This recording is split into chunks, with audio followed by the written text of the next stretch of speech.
Welcome to Starbound. My name is Chikondi and I'll be your narrator today.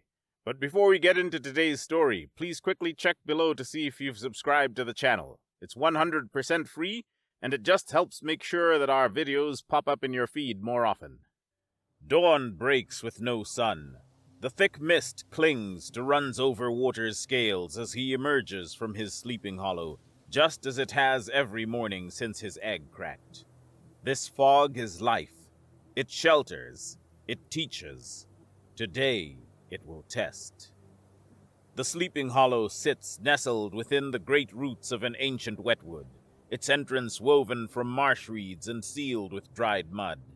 Inside, the walls curve smooth from generations of scaled bodies resting against them. 3 depressions worn into the packed earth floor mark where Runs Over Water and his clutchmates once huddled together through countless nights. Now he sleeps alone. Fast like Stream fell to fever 2 seasons past. Sharptooth ventured too far into deep water during last season's flood. Both joined the ancestors before their time. But Runs Over Water endured, and today he will prove his worth. He retrieves his spear from its rack, smoothed hardwood tipped with a carefully napped stone point, fletched with 4 finger-length feathers from a marsh hawk.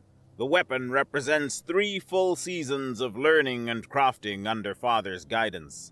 Every groove in the shaft bears the memory of some lesson. How to find the straightest saplings, how to cure the wood without cracking, how to bind the point so it stays true on impact but breaks free if stuck in prey. The bow comes next, unstrung until needed. The process of stringing it has become as natural as breathing, legs braced against the curve, arms pulling with precise pressure, fingers working the treated vine into its notches. Father always said a hunter must know his tools as intimately as his own tail. Outside, the village stirs to life. Smoke rises from cooking fires, carrying the scent of roasting marsh grubs and steaming root paste. The elders gather by the speaking stone, their scales dull with age, but their eyes still sharp. Young ones dart between the shelters, playing chase and pounce, practicing the instincts that will one day make them hunters. Runs Over Water's throat pouch swells with pride as he passes them. He was just like them not long ago, but season by season, trial by trial, he has proven himself ready for more. First came the swimming trial, crossing the deep water where the bottom drops away into darkness. Then tracking, following Father's trail through the swamp for 3 days with no food. The spear trial, bringing down 3 marsh deer in as many days. The bow trial, hitting flying targets while balanced on floating logs. Each victory earned him a new marking, patterns of colored mud worked into his scales by the elders' skilled hands.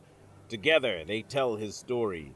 Here the rippling lines of a strong swimmer, there the sharp angles of a sure shot. Today he will earn the greatest marking of all, if the ancestors favor him. The Fog Hunt, the final trial. To track and kill a fog claw, the deadliest hunter in all the swamps. Their claws slice through hardwood like water. Their scales blend with the mist until they seem made of fog themselves. They strike without warning and vanish just as quickly.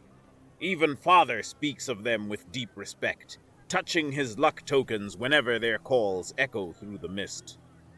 Runs Over Water has seen their work. Deer torn apart with surgical precision, other predators left in pieces, even young hunters who grew too confident. But he has also studied them since he could first grip a spear. He knows their habits, their territories, their preferred hunting grounds. He has helped Father track them, watched them from hiding, learned their ways. The village gathering space fills as other young hunters emerge from their hollows. All have passed the earlier trials, but Runs Over Water knows he has trained harder than any of them. His tools are perfectly maintained, his skills honed through countless practice hours. He has earned this moment. The elders approach with their bowls of marking mud. The ceremony begins. Runs Over Water straightens his spine, feeling the weight of tradition and expectation settle over him like a second skin. Today, he becomes a true hunter, or he joins his clutchmates in the spirit realm. There is no middle ground. The fog coils around his feet as thick as ever. Somewhere out there, his quarry waits. Runs over water's claws flex against the earth, ready to begin the hunt that will define his life. The eternal mists of the swampland churned, disturbed by an unseen force from above. Wind whipped through the uppermost branches of the wetwood trees, stripping leaves and sending ripples across the surface of countless ponds. The very air seemed to compress, as if some great weight pressed down upon it. A sound cut through the constant drip of water and rustle of leaves, a deep thrum that made the ground tremble. Small creatures fled their burrows, darting between roots and splashing through shallow water. Even the largest predators retreated deeper into the swamp, sensing something that alarmed their instincts. The disturbance centered on a relatively dry patch of ground, where ancient trees had fallen to create a natural clearing. The fog there began to spiral, drawn upward in a perfect cone that pierced the low-hanging clouds. Drops of water suspended in the air, caught in some invisible field that denied the pull of the earth. Then came the heat. It rolled outward in waves, instantly evaporating the suspended droplets and creating brief gaps in the eternal fog. These holes in the mist revealed fleeting glimpses of something massive settling into the clearing. Something that caught what little light penetrated the canopy and bent it wrong. The thrumming ceased. The wind died. The fog began to settle back into its natural patterns, flowing around a shape that displaced it without being truly visible. Only the closest observation would reveal a subtle distortion, like looking through clear water. A seam appeared in the air itself, extending from top to bottom. Light spilled out, not the diffuse glow of day or the warm flicker of fire, but a sharp white radiance that cast no shadows.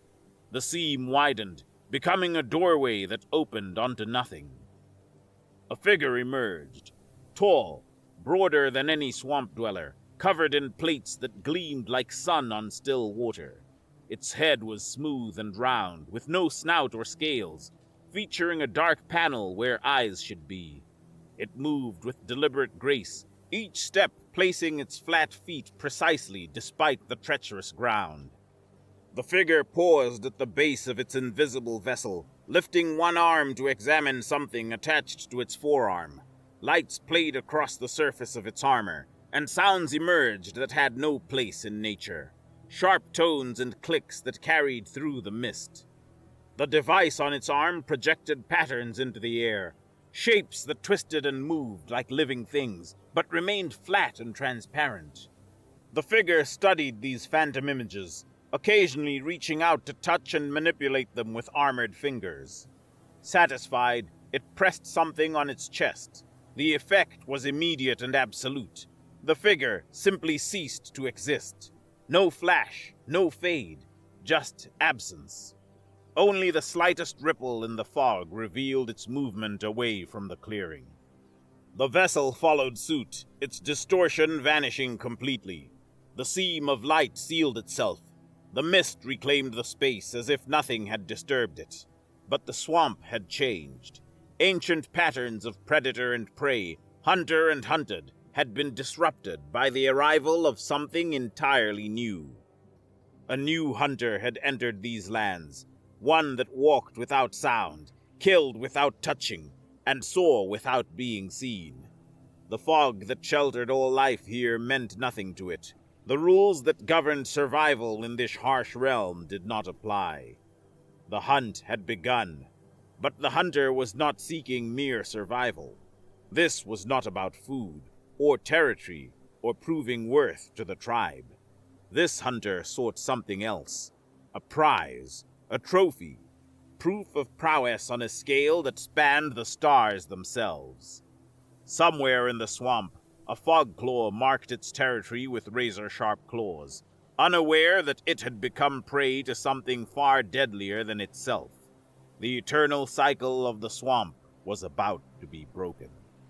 The 12 hunters-to-be stand in a line before the speaking stone, their tails held rigid with anticipation. Runs over water feels the cold mud of the ground between his toe claws, grounding himself in this moment. The fog wraps around them all, turning his fellow hunters into shadows at the edge of sight. Elder Stone Voice approaches first, his ancient scales worn smooth by countless seasons. The shallow bowl in his hands contains mud from the deepest part of the swamp, where the bottom cannot be touched even by the longest spear. This is the mud that remembers, that holds the weight of every hunt since the first people came to these waters. "This fog gives life," Stone Voice speaks, his throat pouch vibrating with the traditional words. "The fog takes life. We who hunt within it must know both truths." He stops before the first hunter in line. The mud in his bowl shifts color as he stirs it. Not the dull brown of ordinary earth, but deep blues and greens drawn from secret plants known only to the elders. His fingers move with practiced grace, painting symbols across the hunter's face scales. Each mark holds meaning passed down through generations. The spiral above the eyes grants keen sight through the mist. The slash across the throat warns against calling out unwisely. The dots along the jaw remind that patience brings prey within reach. One by one, the hunters receive their marks. Runs over water watches their reactions. Some tremble slightly, others stand unnaturally still. All feel the weight of what comes next. Not everyone returns from the fog hunt. Even success often carries the price of scars or lost claws. When Stone Voice reaches him, Runs over water meets the elder's gaze steadily. The old one's eyes hold neither encouragement nor doubt. This is simply what must be. The cool mud touches his scales, and Runs over water forces himself to breathe evenly as ancient symbols take shape across his face. More elders step forward, each carrying their own bowls of sacred mud. They work in silence, adding layers of meaning to the hunter's scales. Dark red for blood that may be shed, yellow-white for the fog itself, black for the shadow of death that walks these lands. Through it all, the fog hunt song rises from the gathered tribe. No words, only the deep thrumming that comes from their throat pouches, passed from hunter to hunter since the first ones learned it from the swamp itself. The sound settles into Runs over water's bones, reminding him that he is part of something older and larger than himself. The song speaks of fog that swallows warriors whole, of claws that cut through stone, of eyes that shine in darkness and teeth that break spears. It tells of hunters who tracked the great beasts and lived to mark their scales with pride. It remembers those who went into the mist and never returned. The marking ritual ends. The song fades. Stone Voice speaks again. "You go forth as children of the tribe. Return as hunters, or return to the mud from which we all came. The fog will judge your worth." The gathered tribe parts, creating 12 paths leading away from the speaking stone. Each hunter will take a different direction, so that none may help another. Some hesitate, adjusting spears or checking bowstrings one final time. Others stride forward immediately, eager to begin. Runs over water remains still, feeling the weight of the mud on his scales. The marks are not yet dry. They will harden throughout the hunt, becoming permanent only if he survives. His tail twitches, eager to move, but he forces himself to wait. A true hunter knows that the first step determines all that follow. He touches his chest, where frost-like stream's lucktooth hangs on a strand of braided vine. Beside it, a smooth black stone that Sharptooth once found.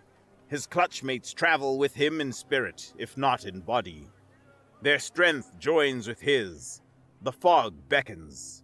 Runs over water chooses his path and moves forward, letting the mist swallow him. The village vanishes behind him. The hunt begins.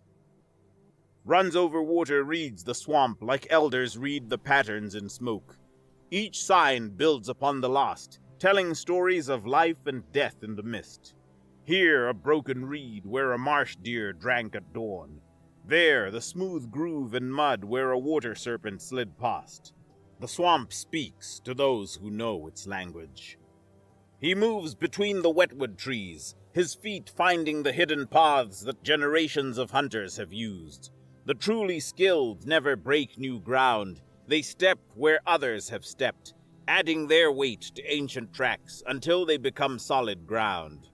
Father taught him to recognize these paths by the subtle differences in the mud's color, by the way certain plants grow along their edges. A cluster of bright purple fungi catches his eye. Spine caps, named for the tiny needles that ring their edges. Where they grow, the ground is always firm enough to hold weight. Their spores attract thumb-sized buzzflies, which in turn draw the small lizards that fogclaws hunt for sport rather than food. The trees here grow with their roots exposed, creating archways and hollows beneath their massive trunks. Dark water pools in these spaces, home to the fierce snapjaws that can take a hunter's foot if they step unwisely. But Runs Over Water knows their signs, the particular way they stir up mud, the remains of their meals floating at the edges of their pools. He pauses at one such pool, crouching to examine tracks in the soft earth beside it. 3 toe prints larger than his hand, a marsh deer, but not the common kind. This was a fog runner, the larger breed that lives in deeper swamp. Their meat is rich with fat, making them prime targets for fogclaws. The tracks lead onward, but Runs Over Water's attention shifts to the trees themselves. The fog runner passed recently, yet the hair vines hanging from the branches haven't moved. The tiny white flowers that grow on these vines close at the slightest disturbance. Their stillness means nothing large has passed beneath them. The fog runner's path vanishes, as if the creature simply ceased to exist. But Runs Over Water sees the truth. Signs of struggle in the mud, marks where claws bigger than his forearm raked the earth. The fog runner's last moments, written in scattered scales and spatters of blood. This is how fogclaws hunt. They strike from above, using the low branches as launching points. Their white scales blend with the mist, making them nearly invisible until the moment they spring. The fog runner never saw death coming. A sound draws his attention, the deep croaking of a throat singer, one of the massive birds that nest in the highest branches. They call to warn others when predators pass beneath their nests. 3 distinct calls ring out, each from a different direction. The fogclaw is on the move. Runs Over Water studies the remains of its meal. The carcass has been dragged away, but he doesn't follow immediately. First, he must know this fogclaw's habits. The spacing of its claw marks tell him its size, larger than average, but not yet fully grown. The depth of its prints reveals its weight. The pattern of its feeding shows its preferences. The fog shifts around him as he works, revealing and concealing different aspects of the scene.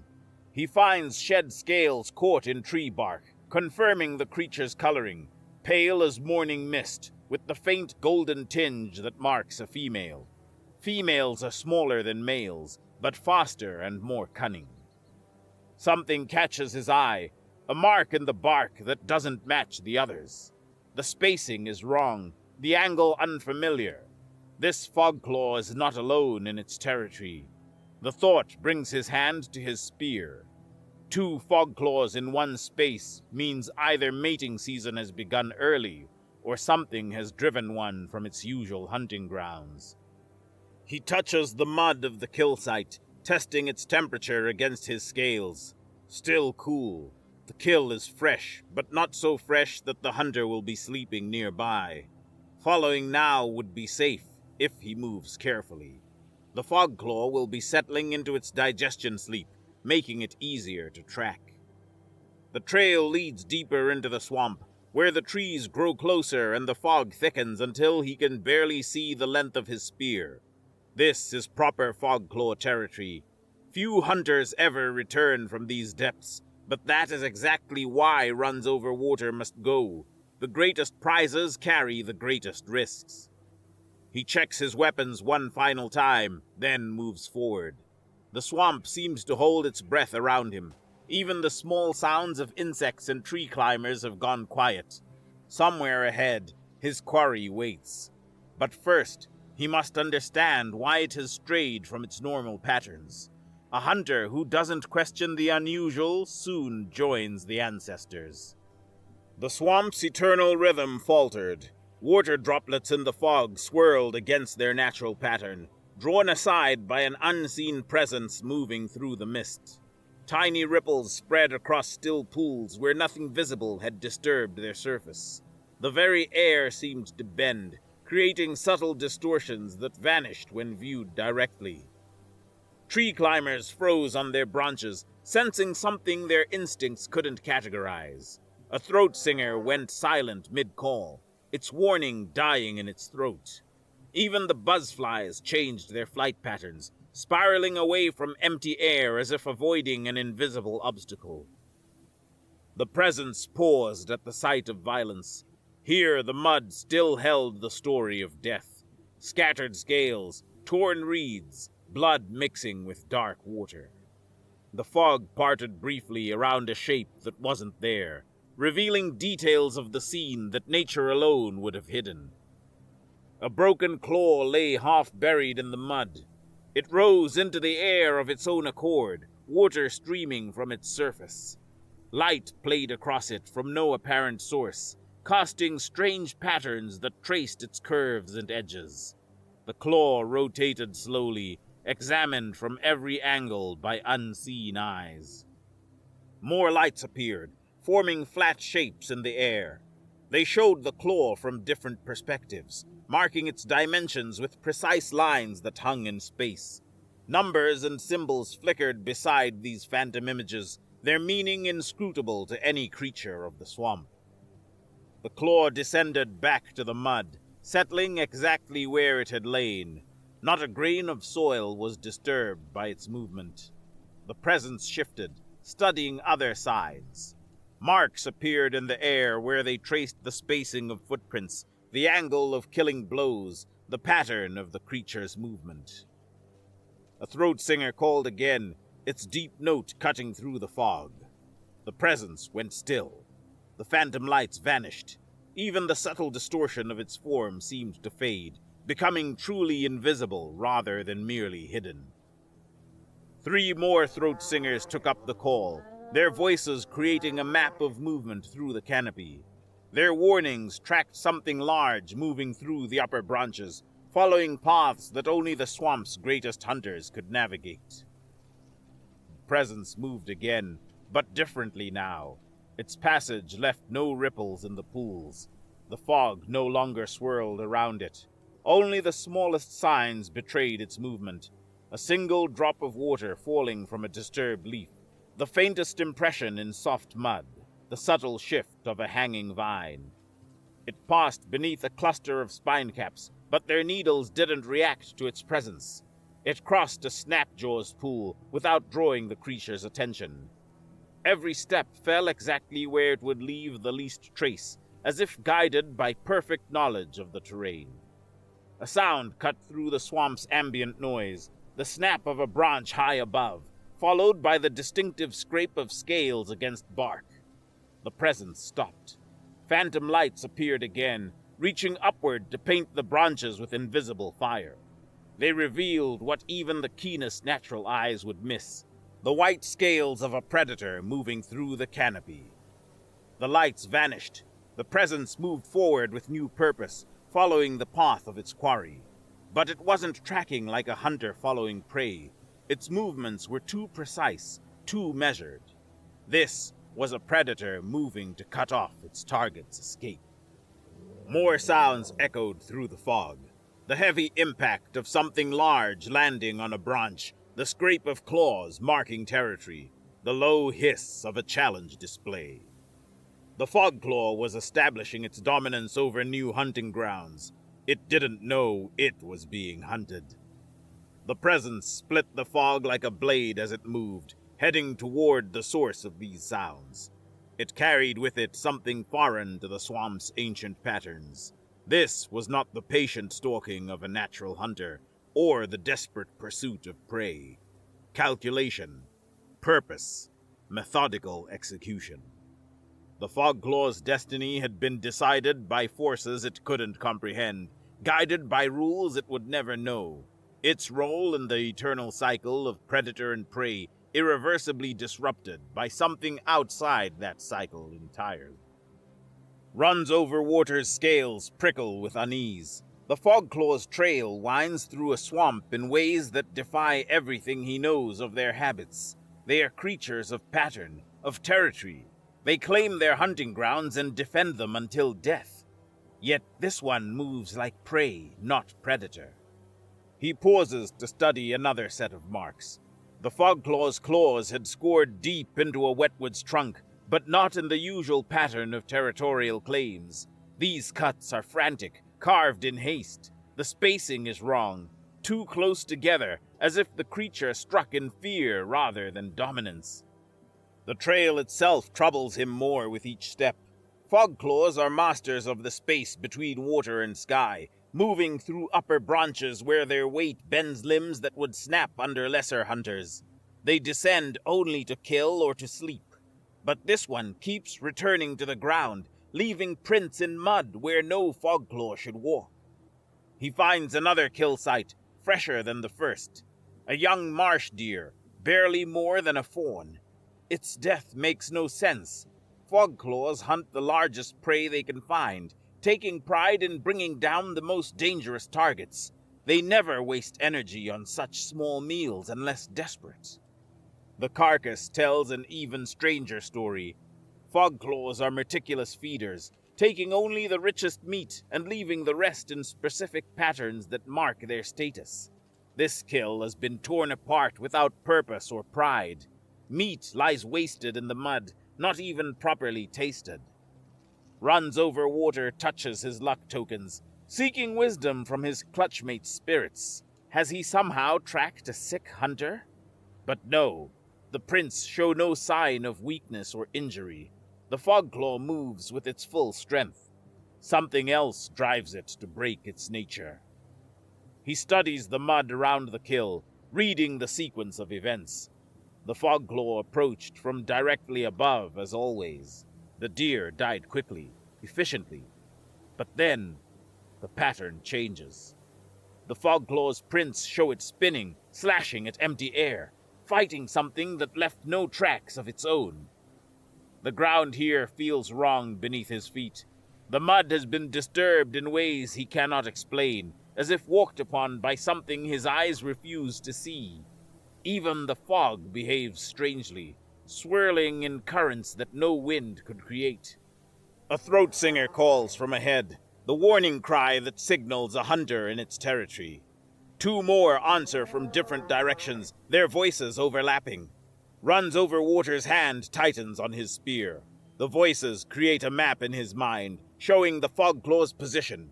It moves fast, faster than he's ever known one to travel. But the calls make no sense. They track the Fogclaw's movement in a wide circle, passing through 3 different territories. No Fogclaw would dare cross so many boundaries.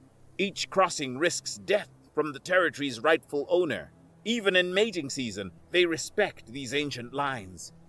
He finds signs of battle, scales scattered across broken reeds, blood on bark, deep claw marks in wood and earth. The Fogclaw fought another of its kind here, but the fight's pattern is all wrong. There was no ritual display, no careful testing of strength, just desperate violence, as if neither hunter cared about anything but survival. More blood leads away from the battle site. His quarry fled after the fight, something no healthy Fogclaw would ever do.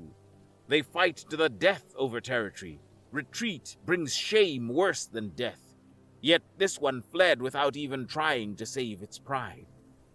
A new sound ripples through the fog claw's hunting cry. But it carries notes runs over water has never heard before.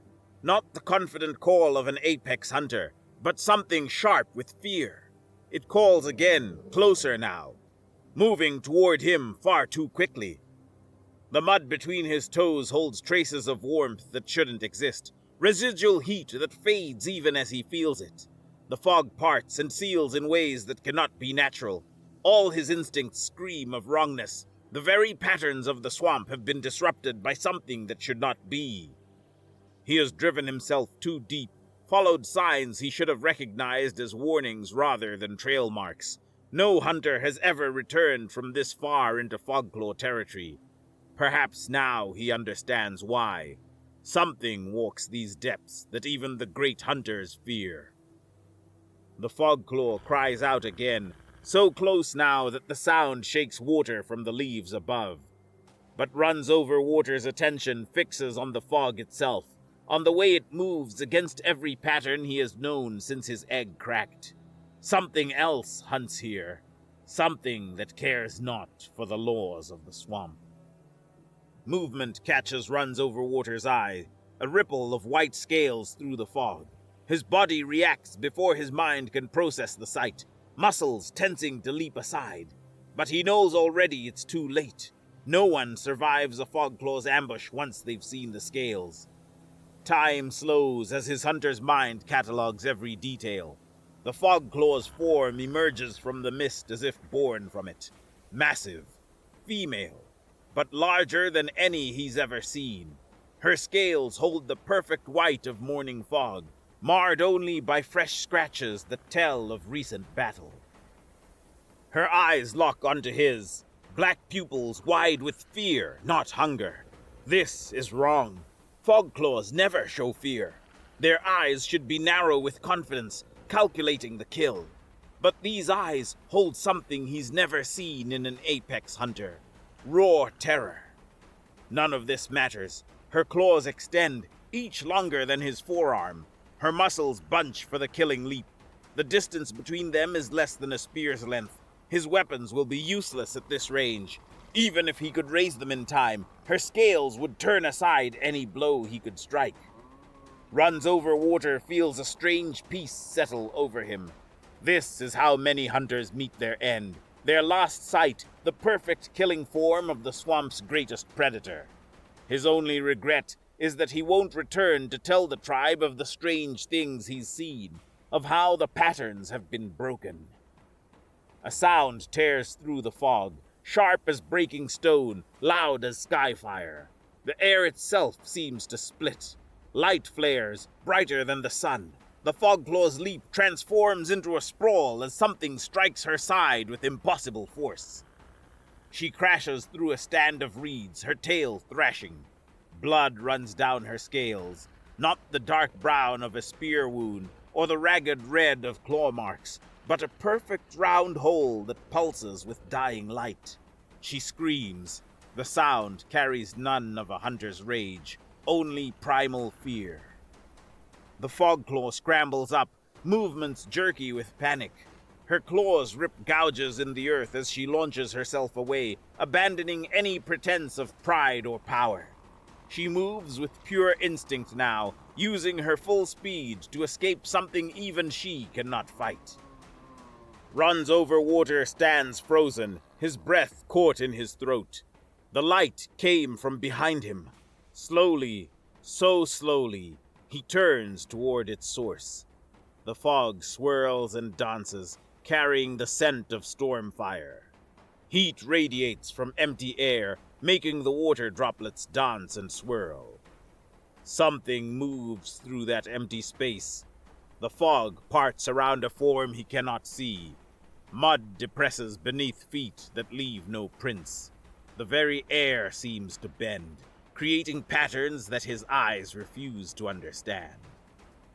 His throat pouch swells with instinctive warning calls, but he forces them still. Every scale on his body screams at him to flee, to run until his legs give out. But he is a hunter. Hunters do not flee from what they don't understand. They observe. They learn. The unseen thing moves with perfect grace, each step falling exactly where it will leave the least trace. It passes close enough that runs over water feels heat radiating from it, like standing next to a cooking fire. His nose fills with scents he has no words for. Then it is gone, following the Fogclaw's trail into deeper swamp. The fog settles back into its natural patterns. The strange heat fades. Even the scents disperse, leaving only the familiar smells of mud and water. If not for the blood-marked hole in a nearby tree where the Fogclaw's wound splashed, he could almost believe he had imagined everything. But hunters do not imagine. They see what is, not what should be. He was right. Something walks these swamps that does not follow the ancient laws. Something that can strike like sky-fire and cannot be seen by the eye. Something that can make even a Fogclaw flee in terror.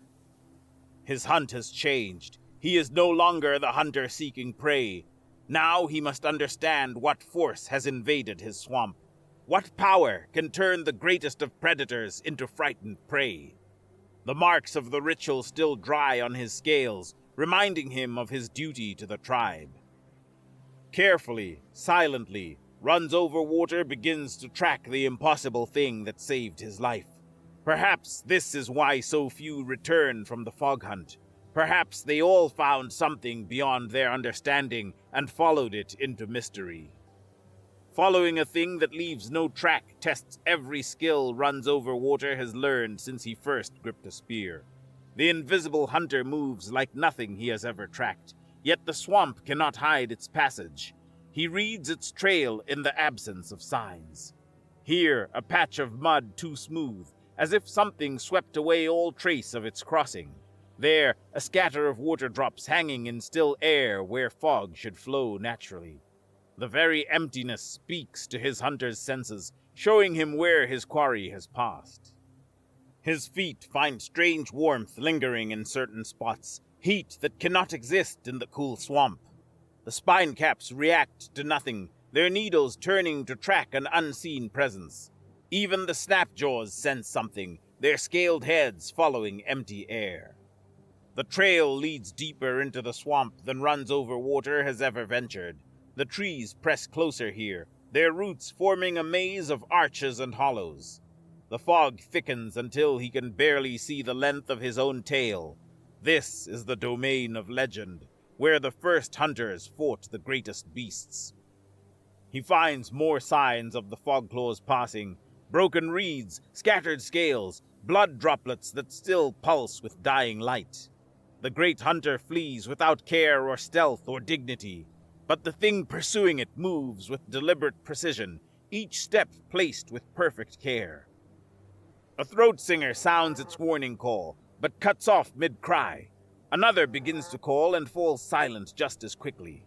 The strange hunter moves faster now, climbing to the higher branches without disturbing a single leaf. Runs Over Water follows more slowly, testing each branch before trusting it with his weight. The canopy reveals more of the Fogclaw's terror. Deep claw marks score the bark where panic made it slip. Broken branches show where it moved too quickly, not taking time to test its path. It behaves like a marsh deer fleeing death, not the apex hunter it should be. Something drops from above, a scale from the Fogclaw's hide, scratched by combat with another of its kind. But this close, Runs Over Water sees details his eyes missed before. The marking pattern is wrong. These scales come from near the Fogclaw's throat, where no rival's claws could reach, as if something grabbed it by the neck. He studies the scale's edge through a hunter's eye. The scratches don't match any claw or fang he knows. They form perfect straight lines, too precise to be natural. His fingers trace the marks, feeling their unnatural smoothness. Even the sharpest stone tools cannot cut with such exactness. The fog shifts again, drawing his attention forward. The unseen hunter moves with new purpose, as if sensing its prey's weakness. Runs Over Water follows with equal care, but his quarry's trail grows harder to read. It seems to learn the swamp's ways as it moves, leaving fewer traces with each step. He finds himself moving through fog that parts before him, still disturbed by his quarry's passage. The droplets spiral in impossible patterns, flowing against the pull of the earth. Heat lingers in the air, carrying scents that make his nose itch with their strangeness. A sound reaches him, the fog claw's cry of challenge, but filled with desperation rather than dominance. It comes from ahead, where the canopy opens into a small clearing. The strange hunter's trail leads straight toward it, moving with deadly purpose. Runs Over Water touches his luck tokens, feeling their familiar shapes. He has tracked this thing far beyond the normal boundaries of the fog hunt. The fog ahead begins to glow with that impossible light. His quarry prepares to strike again. Runs Over Water moves forward with the utmost care, determined to witness whatever happens next. His tribe must know what power has entered their ancient hunting grounds. He has become the witness to a hunt greater than any in the tribe's stories. The Fogclaw's fate is sealed. He sees that now. His only task is to observe and survive, to carry this knowledge back to his people. But first, he must understand what manner of hunter can turn the swamp's greatest predator into prey. The trail vanishes, not gradually, as tracks fade into hard ground or water, but completely. One moment, Runs Over Water reads the signs of passage in disturbed fog and lingering heat. The next, nothing, as if the hunter simply ceased to exist. He circles the lost sign, a patch of mud still warm to his toe claws. The ground beyond holds no trace of passage. The fog flows in natural patterns. Even the strange scents have disappeared. He searches wider, tasting the air with his throat pouch, but finds nothing. His quarry has done what no natural thing could do, broken the swamp's web of signs and traces. Even the wind leaves marks for a skilled hunter to follow, but this thing has learned to move without disturbing so much as a water droplet. The sharp sound splits the air again, closer than before. Runs Over Water's head snaps toward it, every scale tingling. Another sound follows, the Fogclaw's shriek of pain. He moves toward the noise, no longer trying to track, simply pursuing the chaos of combat. He finds the scene in a small clearing ringed by ancient wetwood trees. The fog thins here, stirred by the violent movement of the Fogclaw as it thrashes against empty air. Blood runs from two perfect holes in its side, each wound glowing with dying embers of that impossible light. Then the hunter appears. The thing that steps out of nothing stands taller than any being Runs Over Water has ever seen. Its form suggests 2 legs and 2 arms like his own people, but there all similarity ends. No scales cover its body. Instead, it wears a second skin of material that sheens like water, but moves like living flesh. Its head is wrong, round and smooth, with no snout or throat pouch. Where eyes should be, a dark panel reflects the Fogclaw's thrashing form. Runs Over Water cannot tell if the thing truly sees through this strange face, or if it is merely a mask hiding something even stranger. It moves with perfect grace despite its size, each step placed with precise care. One arm extends, holding something that can only be a weapon. The object's shape defies his understanding. All straight lines and sharp angles, no part of it grown or carved from natural materials. The Fogclaw sees it too. The great hunter backs away, its white scales stained with blood and mud. Its tail strikes a tree hard enough to crack bark, but it seems not to notice. Those black eyes fix on the strange hunter with pure animal terror. The thing speaks. The sound makes Runs Over Water's scales crawl. Not words in any language he knows, but something deeper and more complex. Clicks and tones that no throat could produce naturally. The fog claw responds with a desperate hiss, spreading its claws in a threat display. Light flares from the thing's other arm, not the killing light of its weapon, but flat shapes hanging in the air. They show the fog claw's form in perfect detail, every scale and claw rendered in glowing lines. Numbers and symbols orbit these phantom images, their meaning impossible to grasp. The thing studies these lights, head tilting slightly. Its free hand moves through them, rearranging their patterns. The fog claw sees an opportunity and lunges, claws extended for a killing blow. But the strange hunter simply steps aside, movement so precise it seems to flow around the attack.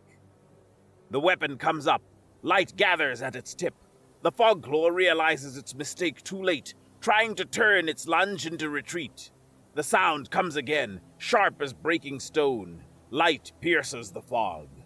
The fog claw's movement becomes a graceless sprawl as new wounds appear in its chest. Runs over water watches in stunned silence as the greatest hunter he has ever known dies.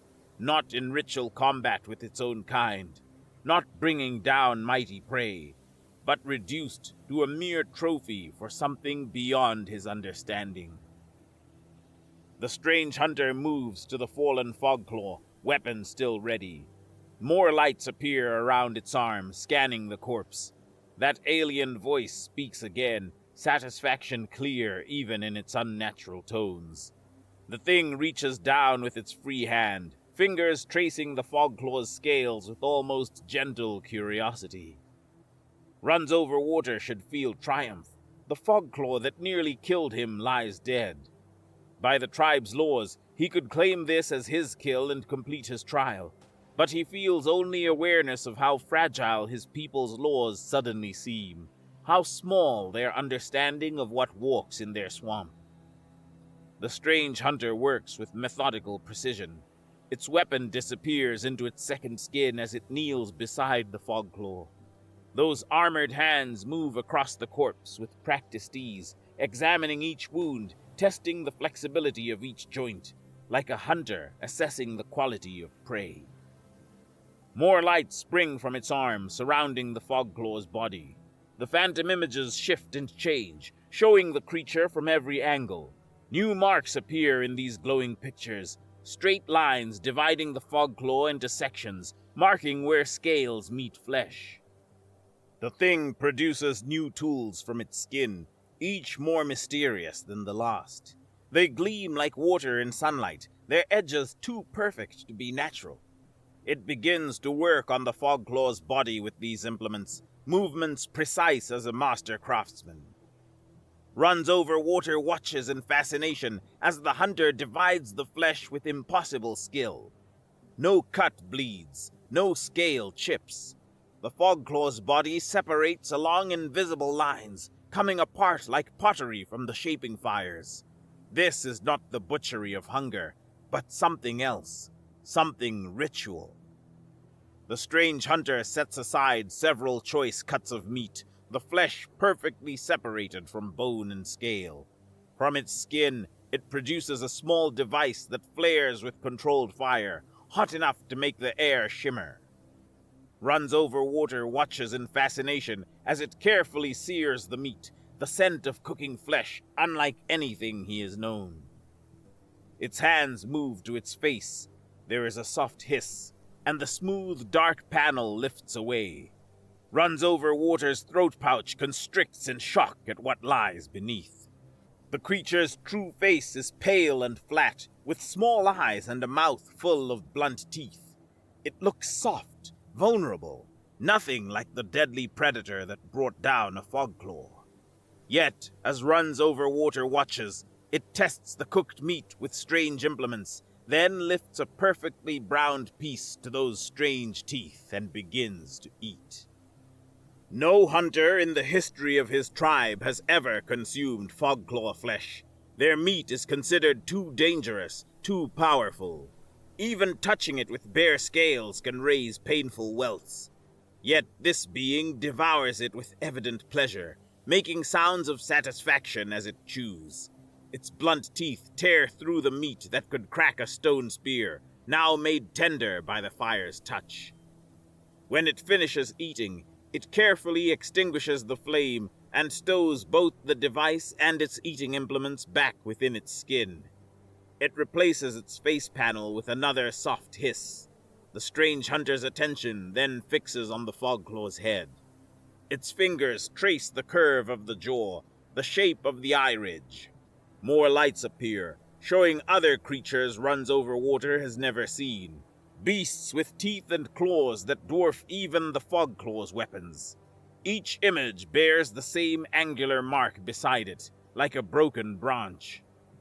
Understanding floods through him. This is not about food or territory or proving worth to the tribe. This hunter seeks trophies, proof of its victory over the greatest killers it can find. The Fogclaw is just one more mark in its record, one more triumph to add to its collection. The thing speaks again, those clicking tones carrying satisfaction. The lights change, showing a new beast. Runs-Over-Water's scales tighten at the sight. The creature in the phantom image towers over everything around it, its form a mass of teeth and armored plates. Even in this flat rendering of light, it radiates menace. This is the hunter's next prey. The Fogclaw was merely a step on its path to greater challenges. It moves through the swamp like a shadow, not out of fear or stealth, but because the swamp itself means nothing to it. This is not its hunting ground, just a temporary stop in an endless quest. The strange hunter stands, gathering its tools back into its skin. The lights vanish. It moves to lift the Fogclaw's remains, now perfectly preserved by whatever ritual it performed. The body rises from the ground as if weightless. Then, the hunter simply ceases to exist. No fade, no warning. One moment it stands in the clearing with its prize, the next, only empty air remains. Even the fog shows no sign of its passage, as if it never existed at all. Runs-Over-Water remains still long after it vanishes, his mind racing. He could return to the tribe now, could claim the Fogclaw's death as his own kill. The blood on the ground and marks on the trees would support his story. He would earn his final marks, be declared a true hunter. But that would be a lie. Not just about the kill, but about everything the tribe believes. About their place in the swamp's order. About what truly walks in the deep fog. About how small they are in a world that holds things like that hunter. His claws brush the luck tokens at his chest. What would his clutchmates do? Fast like Stream would want to tell everyone, to shout the truth from the speaking stone. Sharptooth would seek to understand it, to learn its ways. But neither of them survived to become hunters. Runs-Over-Water is a hunter. He knows that some truths are too heavy for the tribe to bear. The fog gives life. The fog takes life. That is enough for them to know. Let them believe the deep swamp holds only natural dangers. Let them trust in their spears and their strength. He turns away from the clearing, choosing a path that will lead him to another Fogclaw's territory. His hunt is not complete, not truly. He will earn his marks honestly, or not at all. But he will carry this knowledge within him, a secret as invisible as that strange hunter. The fog welcomes him back, familiar and unchanging, but now he moves through it with new awareness. Somewhere out there, the hunter continues its quest for worthy prey. Runs-Over-Water hopes it finds what it seeks far from his swamp. Some truths are better left in darkness, hidden by the eternal mist.